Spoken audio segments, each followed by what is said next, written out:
What's a secret you have sworn never to tell, but you'll gladly share anonymously on the internet? Story 1. I slept with a coworker of mine for a few months. She liked me because I was the quiet type, and I was pretty new to physical relationships at the time. It lasted for about 4 months, and then she became extremely distant, trying to get me removed from the division, Navy. Everyone sided with her since they all partied with her and seemed infatuated. Eventually, she got caught sleeping with a higher-ranking supervisor, and people finally backed off from me. She was later stationed on an aircraft carrier, where she got involved with a married chief and was ultimately discharged from the Navy because of it. This girl made my life miserable for 2 years. She never found out how she was caught sleeping with that married chief, nor did she suspect that her Facebook password was unbelievably easy to guess. Back when things were still good between us, she used to log into my computer when she came over, and her email would pop up on my Facebook when I logged in. One day, out of boredom and frustration, I accidentally guessed her password and logged into her account. I couldn't believe it. I snooped around and discovered how she truly felt about me, as well as messages exchanged between her and a guy 4 ranks higher. Out of sheer spite, I forwarded those messages to the guy's wife. He ended up getting kicked out and divorced. To this day, I still feel guilty, but I also felt like his wife had the right to know. Now, she's living with the supervisor she got caught with initially, and I haven't spoken to her since. I genuinely hope she's doing well, but I know if she ever found out what I did, she'd find a way to hurt me. I haven't been in a relationship since because I'm too scared of what might happen. Story 2. When I was 4, it first happened. My stepbrother, who was about 14 at the time, came into my room and started rubbing my back. Then he began kissing me. I didn't understand what was happening because I was too young to know any better. Eventually, he was naked, and I was undressed from the waist down.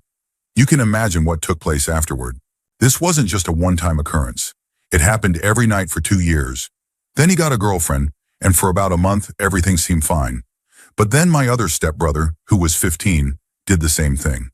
This continued until he graduated from high school. Now both of them are in the military. One of them is even a Marine. I have never had the courage to tell anyone. I guess sharing this here doesn't really count, but it's the closest I've come to speaking out. I'm 20 now and I still haven't told a soul, except for you. Story 3. My mom and dad were both previously married to other people during their younger years. They each had children with their former spouses. My mom had 2 daughters from her previous marriage. By the time I was born, my youngest half-sister was about 15, and the eldest was around 18. When I was 7 or 8, my parents split up. The reason? My dad admitted to having an inappropriate relationship with my now 25-year-old sister, his stepdaughter, who was married and had children of her own at the time. It gets worse. When I was around 20, my youngest sister, the one who wasn't involved with my dad, started speculating that he might be the biological father of at least one of my other sister's kids, one of my nieces. That would explain why he bought her a car when she turned 16. To sum it up, my dad cheated on my mom with her daughter, and I might have a half-niece sister. I don't visit home very often anymore. Story 4. I was in a long-term relationship with my ex-girlfriend for almost 8 years, and we even lived together. Toward the end, we had problems like any other couple, nothing that couldn't be fixed. But then my company hired a new girl, and we ended up sleeping together, and she got pregnant. I had to break up with my girlfriend, telling her that our problems were beyond repair, which was a lie because I still loved her and wanted to be with her. She never knew the real reason. I talked to the new girl, and we decided to have an abortion. The problem was that where we live, abortion is illegal, so we ended up going to a shady illegal clinic, if you could even call it that, and she had the procedure done. That's when the real problems began. The job wasn't done correctly, and she started experiencing severe health issues. That was 9 months ago, and she's still dealing with significant medical complications. We've spent a lot of money on private clinics and doctors. I've stayed with her through all of this because her health issues are partly my fault. After 9 months, she started developing feelings for me. She even says she loves me, but I don't feel the same. If I leave her now, she wouldn't be able to afford the medical expenses on her own. I'm only staying out of the small sense of responsibility I have left. Besides the 2 of us, nobody knows about this. The only thing I know for sure is that I'm still in love with my ex-girlfriend, and I want to be with her. She wants me back too. I feel completely stuck in this situation, and it's all my fault. I'm the worst person for making 2 women suffer like this. Story 5. One time in middle school, a bunch of guys from the swim team and I were staying over at a friend's house because we had a meet in the morning. Around 1 a.m., I went to the kitchen to get a glass of juice and saw the family dog scratching at the door, trying to get in. Wanting to be nice, I opened the door just a crack to let it in. What I saw next was something I didn't understand at the time. I accidentally caught a glimpse of my friend's mom using a very long, double-ended black dildo while pegging my friend's dad. The dog ran in and jumped on the bed, startling them. They looked toward the door, but luckily I only saw the whole thing through a mirror reflection, so they couldn't see me, just that someone had seen them. I quickly closed the door and ran back to my friend's room, pretending nothing had happened. 15 minutes later, the mom came into the bedroom wearing a bathrobe, awkwardly telling us, "Okay, boys, time to go to bed." She scanned our faces to figure out who had seen them, but I kept my expression completely neutral. Even on the 4-hour drive to the meet the next day, I acted like nothing had happened.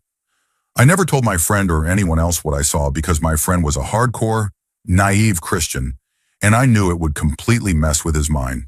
Story 6. A few years ago, my great-aunt was involved in a terrible car accident when someone in a PT Cruiser rear-ended her at 98 miles per hour. Her car flipped and caught fire. We were all told that she died on impact. The day after her death, I was in my PE class, feeling extremely depressed. That side of my family never really cared for me, but she was one of the few who treated me with compassion, care, and love. I overheard my coach talking to 2 other coaches saying, "You guys heard about that terrible accident yesterday morning on highway?" "Yeah, well, my wife's boss was there. It was horrible. He saw the woman burning alive, trying to put out the fire. People tried to pull her out or put the flames out, but it was just too intense." Hearing that, I started to panic and broke down crying. When the coach asked me what was wrong, I told him that she was my great aunt and that we had been told she died on impact. He excused me from the rest of the day. The only other person who knows the truth is my father. I told him when he picked me up from school that day. We decided to keep it from the rest of the family because it would completely devastate them to learn that she suffered. It actually feels good to finally get this off my chest. I've never told anyone else except my dad. Story 7. I was at a party once with a group of people I only knew from school. A bunch of these guys were getting really hammered and acting obnoxious. They pulled out a beer bong and started chugging beers. Suddenly, this guy named Tim, standing next to me, turned around and peed into a Dixie cup. I couldn't believe it. As we stood there, watching the others take turns with the beer bong, I impulsively grabbed the cup of pee and casually poured it into the beer bong as if nothing was wrong. My friends, who were standing around me, were completely shocked. We all froze for a moment to see if anyone else noticed, but no one did. We collectively held our breaths as the next guy stepped up to the bong and downed it like a champ. We started cheering, and somehow the guy never suspected a thing. Turns out, Natty Ice really does taste like piss. Story 8. I was born in England but raised in Colombia. During high school, I met this gorgeous Colombian girl. She was 16 and I was 17. We dated for a while, and she always told me to pretend to be just a classmate if her dad came home. I found it odd, but I assumed he was just overprotective. One night, while drinking with friends, I saw her dad pulling into a nearby bar. Curious, I followed to see what he was up to without being noticed. I overheard him talking to another guy around his age saying, "We have to kill this motherfucker. He's stealing from us." It sounded like something out of a gangster movie. I returned to my friends and didn't say anything. A week later, I was at my girlfriend's place for an informal business gathering. Her dad was there with 4 other men, and to my surprise, one of them was Julian's dad, one of my close friends. 2 weeks later, I got a call from a friend saying Julian's dad had been shot outside a bakery. At the funeral, I couldn't shake the memory of that conversation I overheard. Time passed, and I kept dating my girlfriend for over a year. One night, while drunk and playing Truth or Dare, I asked her what her dad really did for a living. She hesitated but eventually admitted that he was a drug lord. The business gathering I saw months earlier was actually a meeting to discuss production, costs, and transportation. I eventually moved back to Europe and haven't heard from her or her family since. But I still feel uneasy knowing that I might know who killed my friend's dad. I've never told anyone about this, and it feels good to finally let it out. Story 9. I was married for 15 years. I started cheating on my wife after she became addicted to painkillers. Eventually, she got clean and caught me cheating. We started going to counseling, but I continued cheating and began planning for a divorce, all while she thought we were working things out. Or so I thought. Over the next year, while we were supposedly fixing our marriage and seeing a counselor, she met a guy from another state online. They started having virtual S, and eventually she arranged to visit him for a week. She told me she was visiting an old high school friend, and I believed her completely, planning to be with my girlfriend while she was gone. While with her online boyfriend, they took some drugs. Nothing major, but they mixed badly with her prescription meds. She went into cardiac arrest, the ambulance was called, and she died on the way to the hospital. The death certificate said heart attack, but our family doctor explained that it was likely caused by a drug interaction. The police questioned the guy, but he wasn't charged with anything. I chose not to press charges. He was already living with the horror of what happened. I was woken up in my girlfriend's bed by a call from the police informing me that my wife had died. I had her cremated and scattered her ashes in her favorite place, with both families present. It was a private ceremony. I spent the next year in therapy dealing with the guilt. 4 years later, I married the woman I had been cheating with. That was 2 years ago, and I'm extremely happy now. She knows everything. She's the only one who does, besides you reading this now. I still carry the guilt, though. I've left out key details to keep my identity hidden. There's no way to verify this, but it happened just as I've shared. Storyton. I'm a quiet, articulate, and polite guy who doesn't like sports and prefers the company of women over men. Because of that, when I was a freshman in college, just about everyone assumed I was gay. I wasn't overly flamboyant or anything, but if someone asked, I'd tell them I was straight. Funny enough, I knew plenty of gay guys who found it hilarious that people thought I was one of them. Because of this assumption, a lot of guys didn't mind if their girlfriends hung out in my dorm room while they were drinking and watching sports with the other guys. My room became the go-to spot for the girls to hang out, and there was no way I was going to discourage that. Long story short, over a 9-month span, I ended up sleeping with 7 girls, all of whom were girlfriends of these naive, trusting guys, including the girlfriends of my RA, my roommate, and the guy in the room next door. Basically, I was taking advantage of the misconception that I was gay to fly under the radar and hook up with their girlfriends. I guess I was kind of a man whore, using their bias to my advantage. Story 11. I'm a massive sleepwalker. I've done some crazy stuff in my time, but this incident was the first of its kind and hopefully the last. I was on holiday with a bunch of friends and we got absolutely hammered abroad. Somehow we managed to stumble back to our room unhurt and crash into bed. So far, so good. I was having a weird dream where I was playing pranks on my friends. In the dream, for some reason, I thought it would be funny to take a dump on my friend's bed. It didn't make sense, but it was just a dream. Suddenly, I woke up in that weird state where your body's trying to wake you, but your brain is still foggy. Then I started feeling wet, and that's when I really woke up.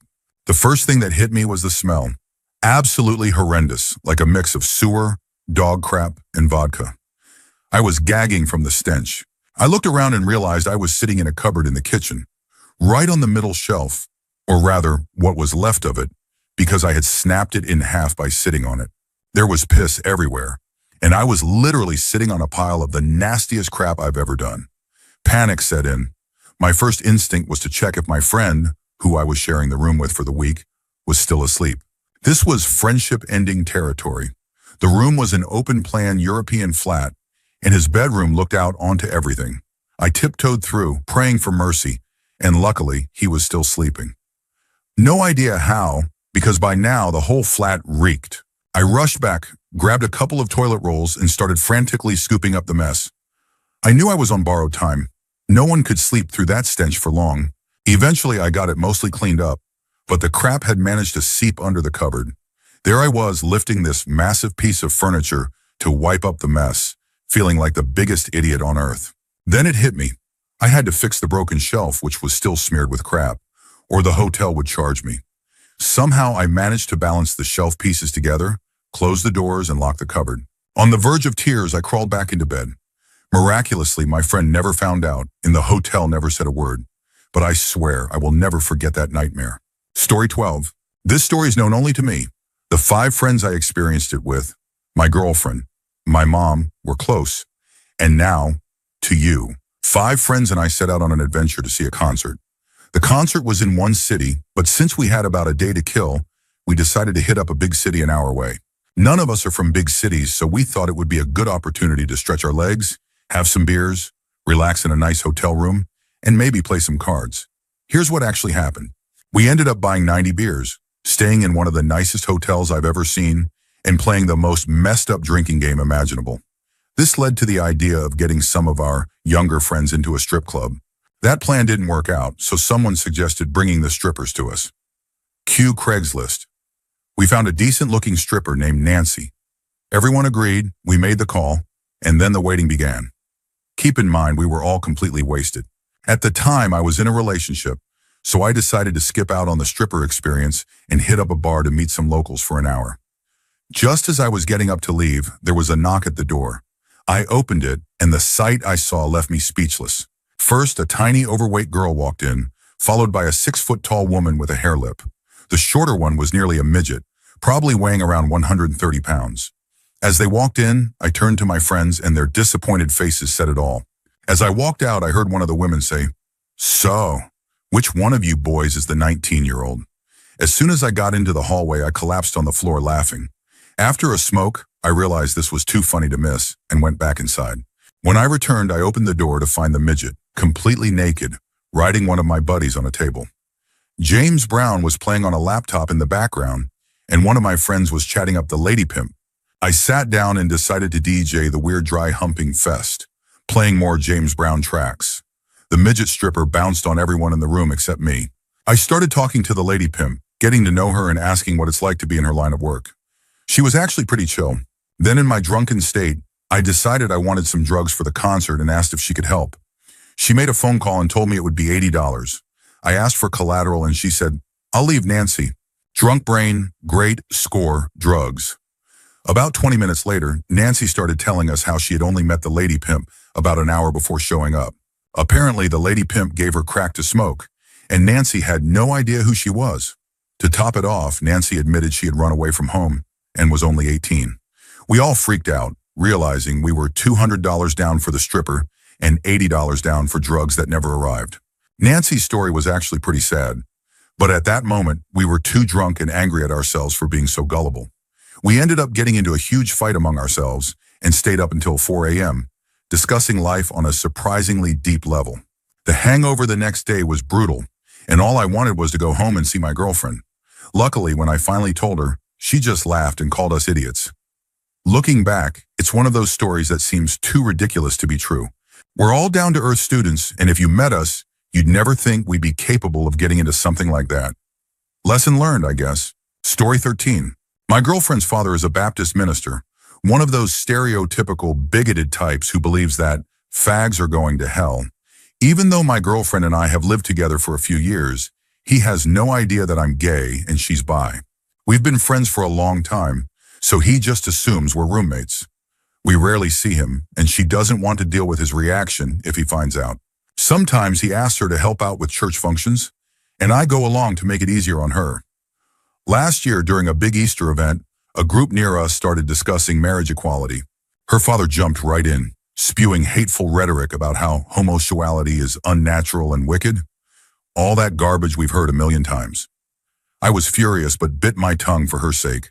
Afterward, while we were putting stuff away in his office, I impulsively grabbed his big cross from the desk. My girlfriend saw me holding it, and I quickly told her I needed to use the restroom. Once I was in a stall, I masturbated with the cross. I was so angry that it felt almost cathartic to defile something that meant so much to him. When I was done, I cleaned up, put the cross back in his office, and left. Since then, every time my girlfriend has been roped into helping at the church, I go along and pick another of his personal items to defile. We laugh about it every time. It's our little revenge against his hateful beliefs. Story 14. I'll never tell my cat's original owner that he's been found. When I first took him to the vet, they scanned his microchip and gave me the number in the website to contact the owners. They even gave me a brochure with pictures of sad, crying children, telling me that some kid was probably missing their cat. But when I found him, he had a thick copper cable wrapped around his neck as a collar. He could barely meow, and there was a deep indentation around his neck that took months to heal. Why would anyone do that? You can buy a breakaway collar for less than $2. On top of that, he had a clipped ear, indicating he'd been trapped and neutered by someone else while roaming unsupervised. The vet tried to convince me that shelters sometimes clip kittens' ears before sending them to loving families, but I didn't buy it. Screw that. This cat is mine now. He's safe, happy, and well cared for, and I'm never giving him back to whoever let him get treated that way. Story 15. When I was in junior high, my family was being hunted by an organized crime group. Because of that, I had to come straight home after school every day. I would sit on the couch watching after-school TV with a sawed-off 12-gauge shotgun in my lap. Eventually, I was pulled out of school entirely, and we went into hiding. We always parked in underground garages and used rented cars to move around. I remember one terrifying moment when my brother, trying to be funny, pretended to break in through the front door. I almost shot him through the door before realizing it was just him. The police showed me countless photos to see if I could identify anyone who might have been following us. Much later, my father passed away because a doctor prescribed two incompatible medications. There was no investigation or malpractice suit, and I was told not to look into it. I've never been able to talk about any of this with anyone. Story 16. I believe that my ex-girlfriend's husband killed her. I'll try to keep it short. We were each other's first loves, dated from 15 to 21 years old. It was a passionate but toxic relationship. She had severe mental health issues, anorexia, bulimia, and other problems. We were in an abusive relationship. She would sometimes try to provoke me into hitting her. It was seriously messed up. Eventually it ended. I always loved her and missed her, but I wouldn't go near her again after I grew out of the issues that led me to that relationship. Fast forward 10 years. I was back in my hometown for Christmas and ran into her at the grocery store. We walked to her car together. It was awkward. She laughed nervously and admitted, "I'm still crazy. I'm in a horrible marriage." I told her to leave and start over. She got serious and said, "If I tried to leave, he would kill me." I left feeling sorry for her, but also relieved not to be with her anymore. Last year, 5 years after that encounter, I heard she had died. I reached out to a family member to pay my respects and learn what happened. Her sister broke down when she realized it was me. She told me that my ex used to have unexplained broken bones and other signs of domestic abuse. She said, "I'm sure he killed her." I asked why, and she explained that a month before her death, my ex had told her, in a semi-joking way, "I'd never kill myself, so be suspicious if I do." The case was never investigated, and her body was cremated. She's gone now. I ended up writing a letter to the town's chief of police, telling him to be suspicious if the guy's current wife ever ends up hurt or dead. I have a great life now, a loving family, and I'm happy, but part of me feels guilty, like I could have saved her. I think about it every day, and I feel terrible for understanding, on some level, how someone could be pushed to that point. I still silently apologize to her for not doing more. Story 17. This is the most terrible thing I've ever done, and no one knows about it. When I was in second grade, I used to take a shortcut home with two of my friends, Henry and Freddie. We would climb over a chain-link fence at the back of the school field and cut through the backyard of an abandoned house to get home. The yard was full of sagebrush, tumbleweeds, and trash stuck in the brush. One day, one of them, I can't remember which, they're twins, found a lighter. Being young and dumb, we decided to set an empty Doritos bag on fire. That wasn't enough, so we started burning other things too, until we somehow managed to start a bonfire with flames taller than us. As if burning down an empty lot wasn't bad enough, an elderly blind man came out of the old shack, waving his white cane. I can still see him clearly as the fire spread toward his house while we ran away as fast as we could. When I finally got home, it was 5 hours later than usual, and I got grounded for 2 months. I never told anyone where I had been, which only made my punishment worse. That night, the news showed footage of a house fire that happened suspiciously close to our school. Story 18. I doubt anyone will read this, but I just need to get it off my chest. I exist because of an accidental teenage pregnancy. My dad was 16 and my mom was 17. My biological mom wasn't mature enough to handle a baby, so she left me with her mother to raise. Eventually, my grandparents adopted me when I was 3. During all of this, my dad wanted to take care of me. He knew that my mom's parents wouldn't raise me well, and he wanted to make sure I was all right. I wasn't. Being raised by my grandparents, I was treated like an outsider and endured emotional, verbal, and physical abuse from both my grandfather and his daughter. I grew up feeling isolated, and it led to severe self-esteem issues, an eating disorder, and anxiety. I even attempted suicide. No one knows that I'm aware of the custody battle between my dad and my grandparents. It didn't last long, but I know I would have been happier and more well-adjusted if my dad had raised me. Now that I'm an adult and have gotten to know him, I realize how alike we are and how much better my life could have been. I wish he had fought harder for me back then. Now I just have to make up for lost time. Story 19. This is a long post, but I need to get it off my chest. When I was a kid, my parents fought a lot. I was a sensitive child, so yelling and arguments terrified me. I always feared that they would divorce, and I couldn't imagine life without both of them. Looking back, I realized they were probably just stressed from working so hard to support our family as immigrants. When I was 16, they got into a terrible argument over something minor. In the chaos, my dad hit my mom, and she retaliated by pushing him backward, somehow dislocating his thumb. I don't know the full story as they never acknowledged that it happened afterward. I'll never forget the moment I saw the door fly open, and my mom came running down the hallway, her face bloody, screaming for me to call the police. I was so scared I didn't know what to do. Instead of calling the police, I called a family friend who took my dad to the hospital. I stayed home to console my mom until she fell asleep. Afterward, I went into a robotic state, cleaning up the bloodstains with a brush and water. The next day, I went to school as if nothing had happened. The memory haunted me, and one night while drinking with two friends, I blurted out, "My dad hit my mom." They didn't take me seriously since we were all tipsy, and their nervous laughter just made me cry harder.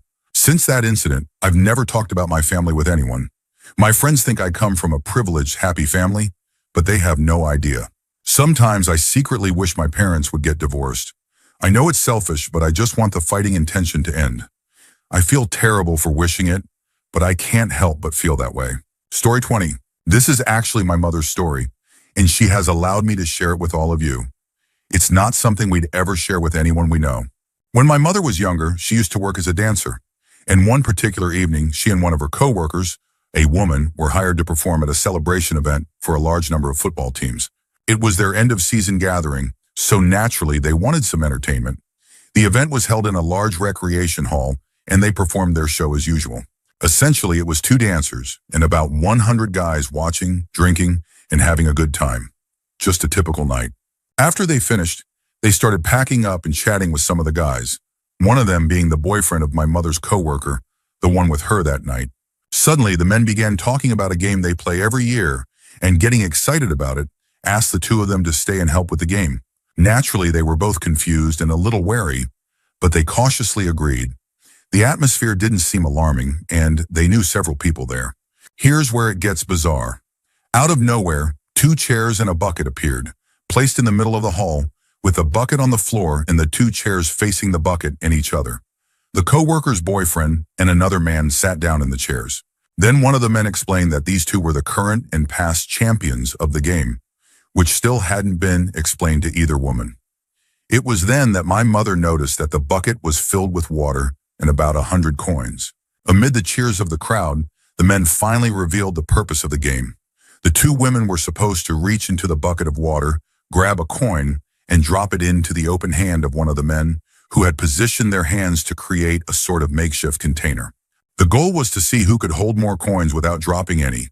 Speechless for a moment, my mother and her co-worker finally, hesitantly, agreed, with the co-worker helping her boyfriend and my mother helping the other.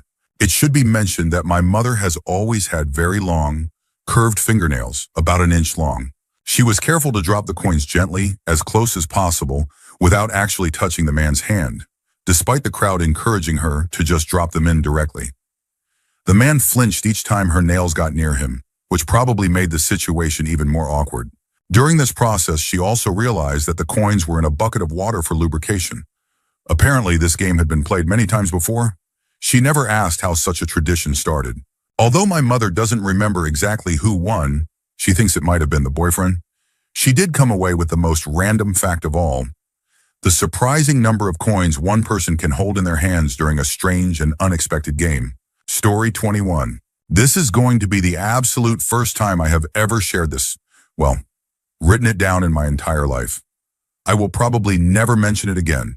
I'm doing this just to see how I feel. Let's start by saying that I think there's something wrong with me emotionally. I feel like I'm messed up in the head. Usually when kids go through traumatic experiences, they end up having issues. But I don't feel messed up, and that worries me. I think I would feel better if someone just said, "Dude, you're crazy, you need to see someone." But nobody ever does, so I assume I'm normal. Just for context, I'm a guy. You might wonder what happened. Well, when I was younger, I'm not sure exactly how young, but really young, my older brother somehow convinced me that sleeping together without clothes was something everyone did. This eventually led to inappropriate behavior and essentially abuse. It's a bit blurry in my memory. This happened frequently. I somehow believed it was normal, so I never brought it up or had issues. The only reason it stopped was that he used to finish elsewhere. But then he started finishing on me. At that age, I thought it was thick pee, and my logic was that even if what we were doing was normal, peeing on someone didn't seem right. So I confronted him, said I didn't want to do it anymore, and threatened to tell someone about the pee. That made it stop. A few years later, my mom took the family savings, gambled it all away, and cheated on my dad. The night she came home and confessed everything, I was sitting in the kitchen. My mom and dad had a huge fight about it. Afterward, my mom told me to look after my sister and then went into the kitchen and started hurting herself. Long story short, she didn't succeed in harming herself severely, but she's on medication now and struggles with her mental health. These are the two major stories, but I have others. Stories of being drugged by someone and waking up without clothes. Stories where friends said I got drunk and completely changed my personality, not recognizing anyone.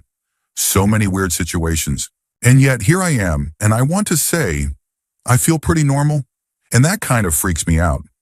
I try to ask people about my personality, and everyone thinks I'm just some average, nerdy guy. I have a normal lifestyle, married, friends, and so on. I feel unaffected, but I'm so worried. I read about people who go through just one major incident and end up in therapy for years because they're so broken by it. And here I am, not feeling anything. I could go on and on about this, but for now, I'm just glad I finally expressed it. Story 22. The moment I saw this post, I knew exactly what I wanted to share. Two people within my group of friends started hooking up casually. It was college, so think friends with benefits, but with more drinking involved. Let's call her the girl and him the guy. The girl was one of my then-girlfriend's friends, and the guy was a good friend of mine whom I played rugby with. After a couple of months, my buddy moved on and started hooking up with other girls. One night, I noticed the girl was visibly upset. I assumed it was because she knew the guy was seeing other women. Later that night, she got drunk and confessed to me that the guy had gotten her pregnant. She said she knew he didn't care about her, and she had an abortion without telling anyone, except her mom, who had recently disowned her. I tried to comfort her and offered the best advice I could, suggesting she seek professional help or counseling. She made me promise not to tell anyone, especially my girlfriend or the guy. It's been 5 years since that night. She moved out of state, but I still see my rugby buddy often. I've never told him. It's been a heavy burden, and it feels good to finally share it with someone. Story 23. When I was a kid, about 7 years old at the time, I had a Superman badge. One of those you get with your birthday cards. It's hard for me to remember all the details, but I remember having a friend over from school, and we were playing superheroes or something like that, wearing our birthday badges that we had collected that year. I was just a typical, thoughtless kid back then and didn't let my younger brother play with us because I wanted to have private superhero time with my school friend. My brother was about 4 or 5 at the time. After a while, we went back inside after leaping around the backyard with pillowcase capes and invisible force fields, and we played some Nintendo 64 for about an hour. We had left our superhero costumes and badges outside. I remember my mom coming in and asking where Darren was, my brother, and I just shrugged and said, I don't know. The next thing I knew, I heard the most blood-curdling scream I've ever heard in my life. My friend and I dropped our N64 controllers and ran outside. My little brother was crumpled on the ground at the base of the garden, having jumped off the deck, about 25 feet, onto the concrete below. He was wearing my cape and my badge. 2 days later, he died in the hospital from severe brain hemorrhaging. I feel so guilty. If I had just let him play with us and wasn't so selfish about it, he'd probably still be alive. I could have explained the game to him, told him it was all pretend, and he wouldn't have tried to fly. I've never told anyone about this before. My family just assumed he was climbing the rail and fell. I'm the only one who knows that he actually thought he could fly with the cape and badge on because he heard me say it. Story 24. I guess I never promised not to tell this, but it's a funny story that I've never shared with anyone. When I was about 5 years old, I was playing in my backyard when the girl next door, who was around the same age, called me over to play. I went to her yard and we kicked a ball around and played with some other toys. Then she decided she wanted to have a tea party. I thought, ugh, that's girl stuff. Her parents had set up a tent in the backyard as a little playhouse, complete with a small table and chairs. We went inside and she set up her tea set. We had a little pretend tea party, and once we were done, she put her tea set away and told me she wanted to show me something. She stood up, pulled down her stockings and underwear, sat down on her back and spread her legs. I just sat there in shock. At that moment, the tent flap opened and it was her mom. She completely freaked out, lots of yelling and commotion. I think she might have told my mom, but my mom never said anything to me about it. This was years ago, but it still feels like it happened yesterday. Sometimes I wonder what became of her. Stripper? Happily married? I guess I'll never know. I just remember thinking, what the heck was that? Story 25. Back in 2006, my uncle was in Egypt trying to get both of his cars back to the States to sell them. He wasn't sure if it was a good idea, but he needed the money, so he decided to go ahead. One day, while discussing the situation with his friend at a coffee shop, a random guy overheard the conversation and offered to help. 2 weeks later, my uncle returned to the States. Usually the cars would have been shipped by then, but nothing arrived. When we asked him about it, he said he had already sold them. A few days later, while I was helping him with something at his house, he confessed that he never actually sold the cars. It turns out that the guy who overheard him at the coffee shop was Israeli and called his friends to assist him. They held my uncle at gunpoint, demanded that he hand over the cars, and took a bag containing $10,000 from the sale of his restaurant. My uncle never told anyone else in the family, not even his 6 siblings, about what really happened. Story 26. When I was in 3rd grade, I was assaulted by a family friend who was in his late 20s. He visited us and stayed at our apartment for 2 weeks. I would cry silently and exhaust myself to sleep, but I never told anyone. Growing up, I was taught that a man should always be strong and deal with his own problems, so I kept quiet. I was also bullied at school for being a fat, geeky kid, and I felt like I had no one to turn to. Around 8th grade, I decided to change my life. I stopped eating junk food, started sprinting, and trained on stairs. I also began studying human physiology, vital points, nerve bundles, and picked up some basic martial arts moves from the internet. During high school, I had a few chances to be intimate with girls, but I couldn't perform. I broke down once and cried in front of a girl, but I couldn't explain why. She introduced me to her friend, who then confided in me that she was being abused by her biological father whenever her mom and little sister were out of town. He threatened to hurt her sister if she spoke up. For the first time, I felt like I could open up and share my own story. We skipped school to practice self-defense and support each other. Eventually, I went to college out of state, while she stayed local to protect her sister. One autumn break, I visited family and found out that the man who assaulted me years ago was visiting too. My rage resurfaced. One day, I caught him alone and acted submissive, tricking him into thinking I was still under his control. When he tried to make a move, I bit down on him and lost control. I don't remember much, but he ended up paralyzed from the waist down, claiming it was a freak accident. I called my friend and told her what I did. She was shocked, but gradually accepted it. A few months later, her father tried to assault her again. This time she fought back, and when he threatened to harm her sister, she snapped and suffocated him with a pillow after he collapsed from a heart attack. After the funeral, she told me that while she knew I meant well, she felt I had made her a murderer and never wanted to see or hear from me again. I respected her wishes but spiraled into heavy drinking and drugs during college. I nearly failed a semester but managed to get back on track. Now at 23, I have a decent paying job, but I still spend a lot on substances. I'm not suicidal, but nothing feels as satisfying as the revenge I took. My ambitions, career goals, relationships, they all feel pointless. I just don't know where to go from here. Story 27. Back in high school, there was this cute classmate of mine who had a noticeable issue with odor. It was as if she ran marathons every day without ever showering. The other guys constantly complained about the smell, yet they still wanted to get with her because of her impressive figure. One day, I had to arrive at school really early, around 5 a.m., to practice on the new Yamaha keyboard the school had purchased. I planned to use it in the upcoming play instead of my old one. When I got there, I noticed the gym lights were on and heard some noise. Curious, I went to check it out. I cracked the door open and saw about a dozen male students from the inter-school soccer league with the girl and her friend.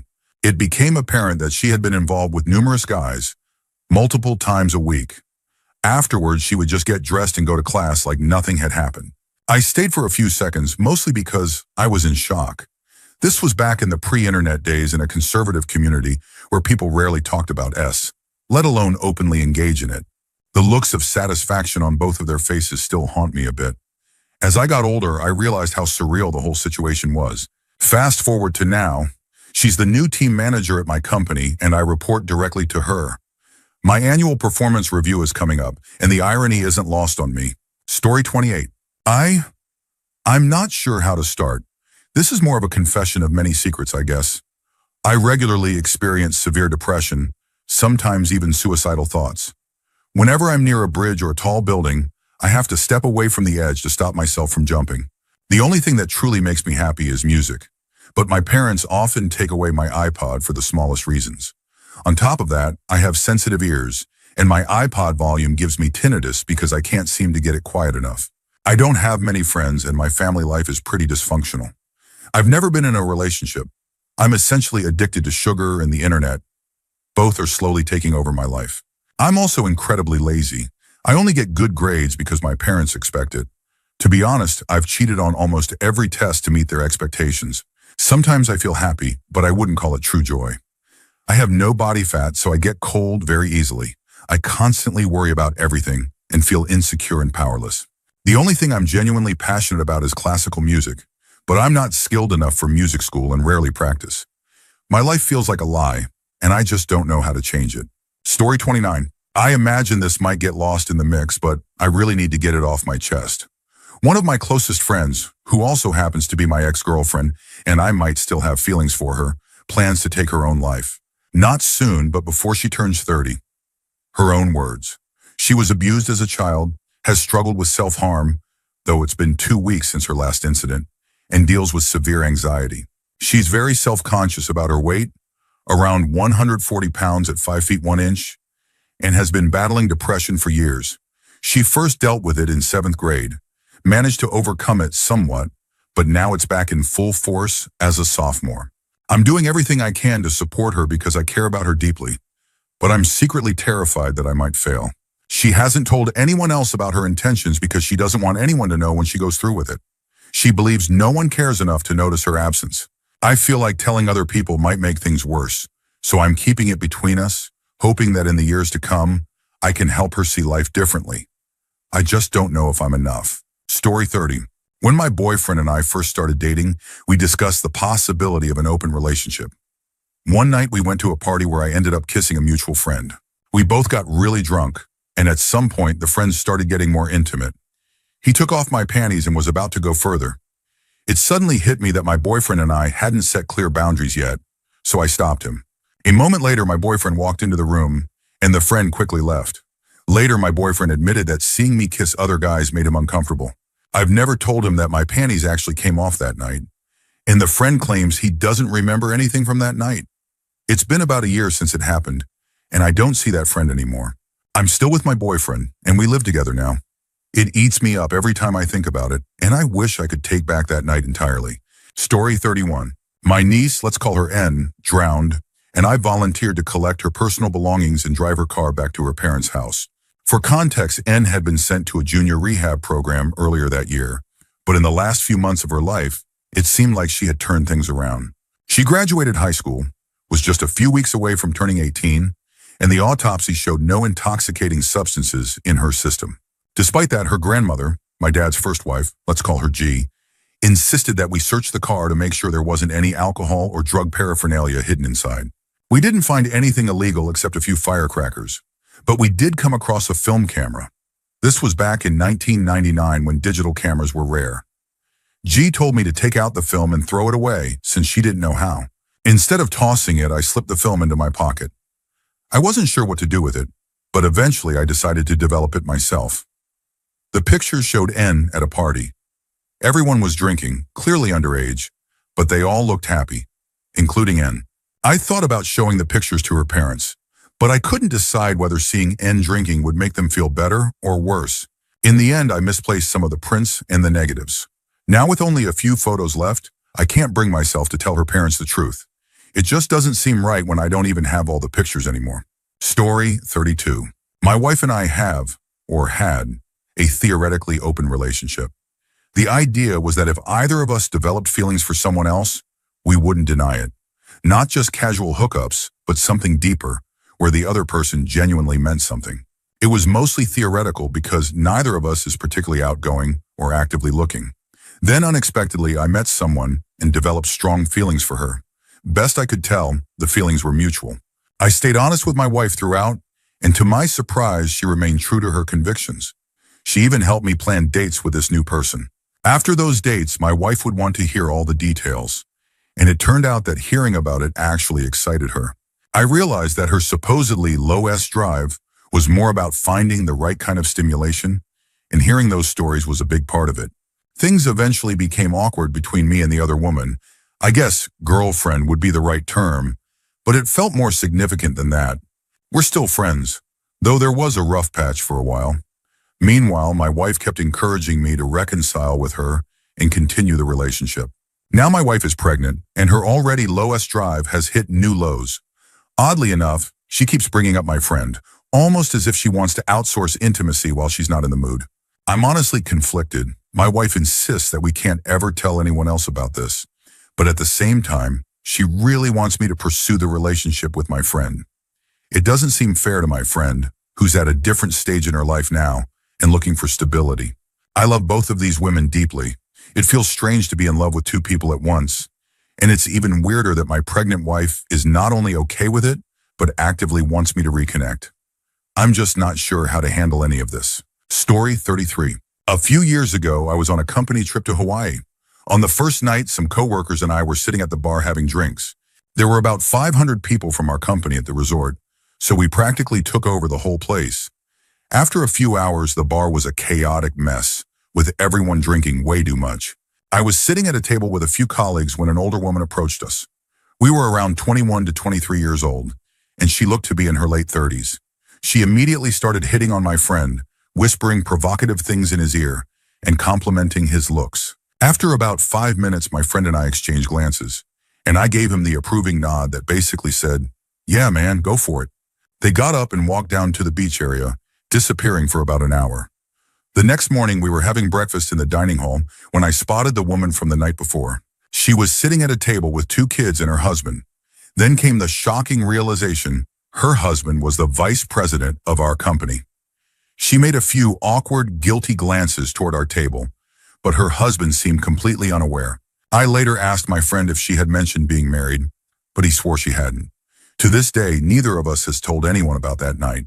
We both still work for the same company, and so does the VP. Story 34. I used to work for the state's registry of births, deaths, and marriages, and while I was there, I found out something shocking about one of my best friends. He has a half-brother that he doesn't know about. Here's the backstory. My friend's mom divorced her abusive husband and remarried when my friend was about 8. My friend doesn't remember his biological father fondly and considers his stepfather, who legally adopted him, as his real dad. His new dad and mom never had more children, so he was essentially raised as an only child. He never seemed bothered by it until recently, when my own siblings started getting married and having kids. He mentioned that he wished he had siblings. We're both gay, and he doesn't plan on having children, so having extended family would mean a lot to him. I found out about his half-brother because I knew my friend had changed his name as a kid, and while working at the registry, I thought it would be a funny surprise to look up his records. I was warned against looking up friends or family members' records, mostly for privacy reasons, but also to avoid the burden of unwanted knowledge. I didn't listen, and after I saw the record, I instantly understood why that rule existed. So, I discovered that my friend has a half-brother. I know his half-brother's name, the area he lives in, not far from my friend, and that he has 2 kids, meaning my buddy is technically an uncle. I can't bring myself to tell him because his biological father is a part of his life he has chosen to forget. For all I know, this half-brother could be a terrible person, so I try to convince myself that my friend would never want to know. But sometimes I wonder, what if he would actually want to meet him? It's a burden I'll probably carry alone.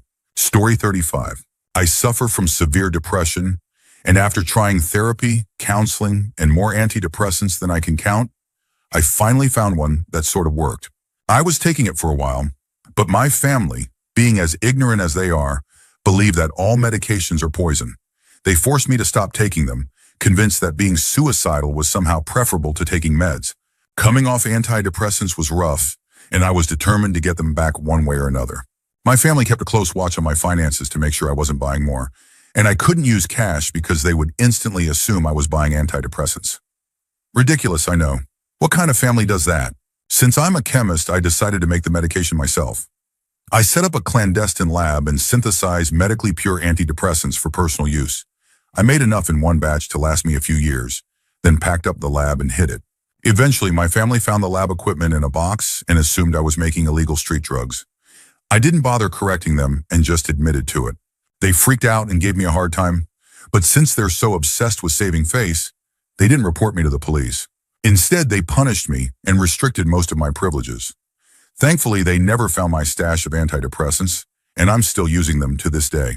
Story 36. I knew this girl over the internet for about a year or two. We kept in touch while I was deployed to Afghanistan and really hit it off. She would send me dirty emails, which I saved on my laptop since Big Brother over there monitored everything. We planned to meet up when I got back, get a hotel room, and just go wild.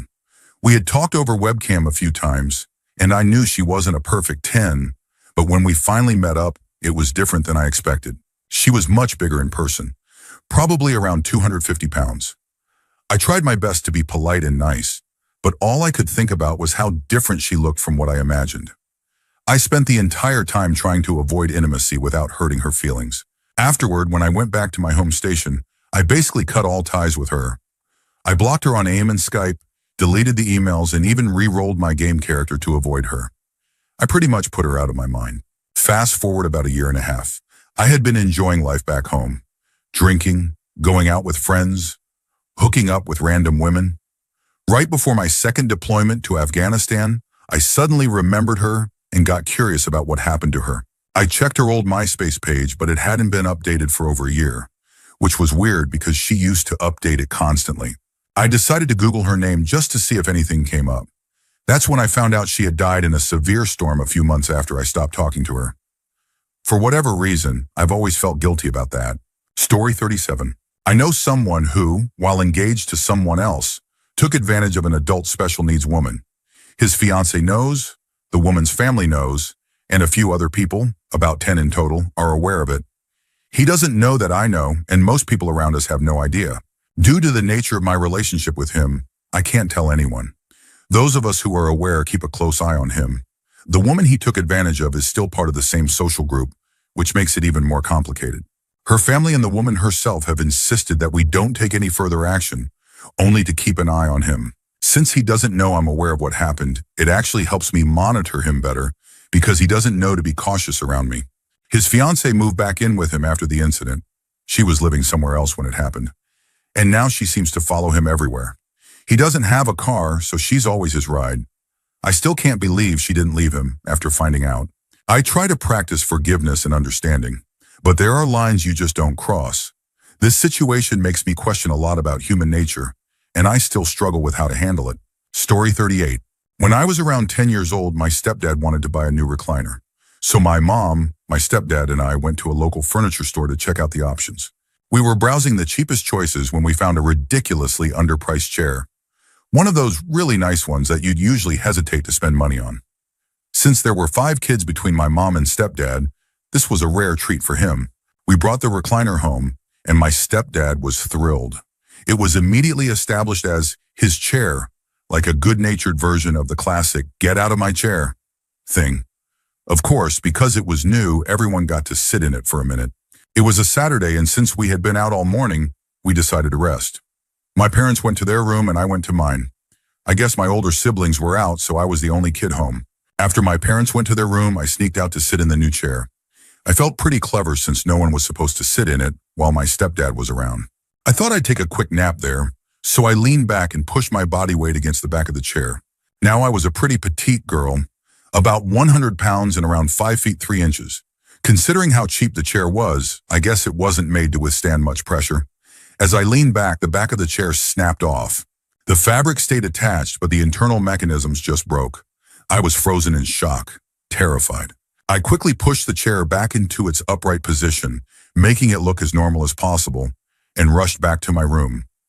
From a distance, the damage didn't look too bad, aside from a slight gap between the fabric pieces. Somehow, I managed to fall asleep. When I woke up an hour or two later, I realized no one had woken me up to yell at me about the broken recliner. For a few seconds, I thought I might have gotten away with it. Then I started to panic, thinking maybe my parents were just waiting for me to wake up to confront me or were planning some kind of punishment. When I finally left my room, I walked into the living room and did a double take. There was my stepdad sitting in his old recliner, while the new chair was lying flat on its back in the middle of the room. My stepdad just sat there silently, and I couldn't help but give him a look that said, "What did you do?" To this day, I have no idea how I kept a straight face. I can only imagine the moment when his 6-foot frame toppled backward out of the new chair. The way he just sat there, defeated in his old recliner. It's still one of the funniest things I've ever witnessed. Story 39. I fell in love with my best friend, a woman, who has been dating an old college buddy of mine for the past 5 years. We always clicked because it was purely platonic at first. We just understood each other completely, almost like soulmates but with different anatomies. I thought my feelings were one-sided, so I kept them buried until one night when she admitted that she was in love with me too. That night we hooked up, and it was the only time in my life, despite having been with dozens of other partners and having 2 long-term relationships, that I ever truly felt like I was making love to someone. We spent the whole night talking, like we were getting to know each other for the first time. We made a pact that night to wait at least a year after she broke up with my buddy before pursuing anything serious to give him time to heal. But here we are, a year later, and she's still with him. I wake up every day feeling the same combination of despair, anger, and guilt. She made her choice to stay with him, even though he's honestly kind of a useless, unmotivated guy. The reasons she gave for staying wouldn't make sense to anyone, including me. I can't hang out with my old friends anymore because it just feels wrong. I want to be happy, but I can't shake the guilt of wanting her when it would hurt my friend.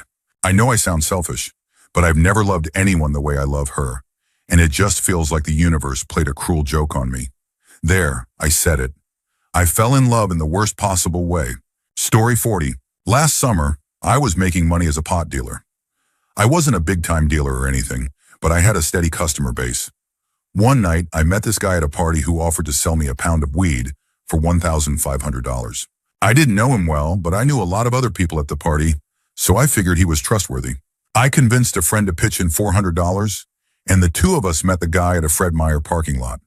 We got into his Ford Explorer, and everything seemed cool at first. Just a friendly conversation with the driver. Suddenly, the car sped up to about 45 miles per hour down a residential street, and that's when things went bad. A guy popped up from behind the back seat with a knife and started slashing at us. My friend got the worst of it, but I ended up with a deep stab wound on my hand that required stitches. We were robbed of $1,100, a massive loss for a kid who had just finished his senior year of high school.